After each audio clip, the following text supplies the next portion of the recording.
2 Samuel 10. After this, the king of the Ammonites died, and Hanun his son reigned in his place.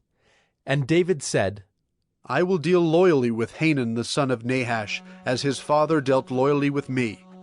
So David sent by his servants to console him concerning his father. And David's servants came into the land of the Ammonites. But the princes of the Ammonites said to Hanun their lord, Do you think because David has sent comforters to you that he is honoring your father? Has not David sent his servants to you to search the city and to spy it out and to overthrow it?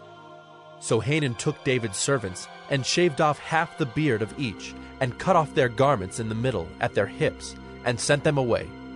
When it was told David, he sent to meet them, for the men were greatly ashamed. And the king said, Remain at Jericho until your beards have grown, and then return.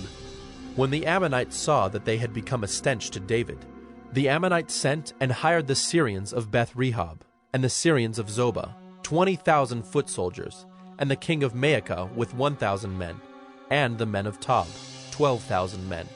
And when David heard of it, he sent Joab and all the host of the mighty men. And the Ammonites came out and drew up in battle array at the entrance of the gate. And the Syrians of Zobah and of Rehob, and the men of Tob and Maacah were by themselves in the open country. When Joab saw that the battle was set against him, both in front and in the rear, he chose some of the best men of Israel, and arrayed them against the Syrians.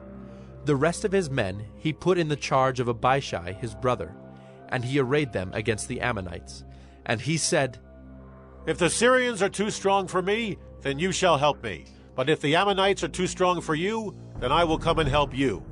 Be of good courage, and let us be courageous for our people, and for the cities of our God, and may the Lord do what seems good to him.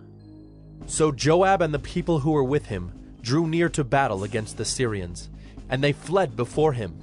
And when the Ammonites saw that the Syrians fled, they likewise fled before Abishai, and entered the city. Then Joab returned from fighting against the Ammonites, and came to Jerusalem.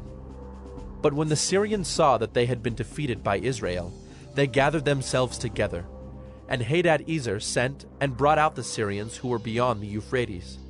They came to Helam, with Shobach the commander of the army of Hadad-ezer at their head. And when it was told David, he gathered all Israel together, and crossed the Jordan, and came to Helam. The Syrians arrayed themselves against David, and fought with him. And the Syrians fled before Israel, and David killed of the Syrians the men of 700 chariots, and 40,000 horsemen, and wounded Shobach the commander of their army, so that he died there. And when all the kings who were servants of Hadad-ezer saw that they had been defeated by Israel, they made peace with Israel, and became subject to them. So the Syrians were afraid to save the Ammonites any more.